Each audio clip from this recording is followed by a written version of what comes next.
বৃষ্টি পরে ফোঁটা ফোঁটা পায়ে দিয়া সিরা জুতা, বৃষ্টি পরে ফোঁটা ফোঁটা পায়ে দিয়া সিরা জুতা, আঁকা বাঁকা মেটু পথে কোন ফকিন্নি হেঁটে যায়, আঁকা বাঁকা মেটু পথে কোন এই পাশের বাড়ির ভাবি পলায় গেছে, তুমি পুলিশ কমপ্লেন কেন করছো? বেইমানি শাস্তি যাতে পায় তার জন্য। এক মিনিট, তোমার সাথে ভাবি কি বেইমানি করছে? কথা ছিল আমার সাথে পলায় যাবে, এটা বেইমানি ছিল না?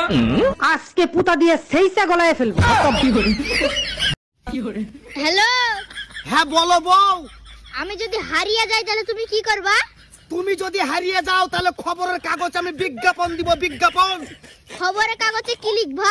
খবরের কাগজে লিখবো যে আমার বকে যে পাবে। অরুণ ভাই, বিবাহিত দিনকাল কেমন কাটতেছে আপনার? আর ভাবি বললেন না, শখ করে এটা বিয়ে করছিলাম, যা ভাবছিলাম তা পাইলাম না। বলেন কি? তা কি ভাবছিলেন আর কি পাইলেন না? ভাবছিলাম ঘরে ঢোকার সাথে সাথে বউ বলবে আগে খাইতে দেবো না দরজা দেবো।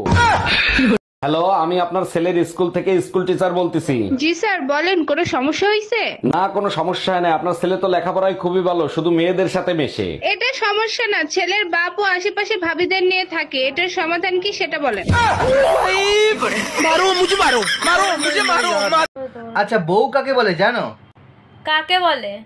5 মিনিট আগে তরকারিতে নুন দিয়েছে কিনা সেটা জানে না, কিন্তু 5 বছর আগে স্বামী তার সাথে কি করেছিল সেটা পাই টু পাই যে জানে, তাকেই বলে বউ, যে কুত্তার মতো করে ঘেউ ঘেউ।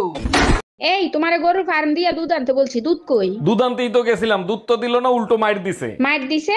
দুধ আনতে গেলে মারবে কেন? কি করছো তুমি? আমি বললাম ভাই 1 লিটার দুধ দেন, সে বলে বউ বাজারে গেছে 1 ঘন্টা পরে আসেন। আমি বললাম বউ গরুর দুধ নিতে বলছে। এই শোনো, আমি আরেকটা বিয়ে করতে চাই, তোমার অনুমতি লাগবে। তোমার খুশির জন্য আমি সব করতে রাজি, তুমি কাগজ নিয়ে আসো, আমি সই করে দিচ্ছি। তোমার মতো বউ পেয়ে সত্যি আমি ধন্য।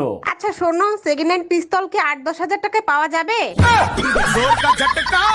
এ স্বামী না, স্বামীর তো নাম ধরে ডাকা যাইবে না।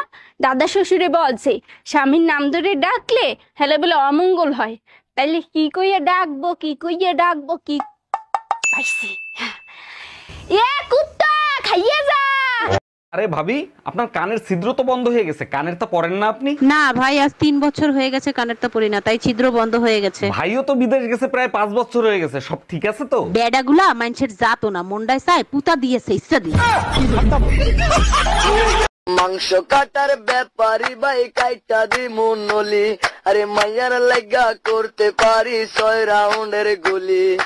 আমি রিপন আগের মতন নাই,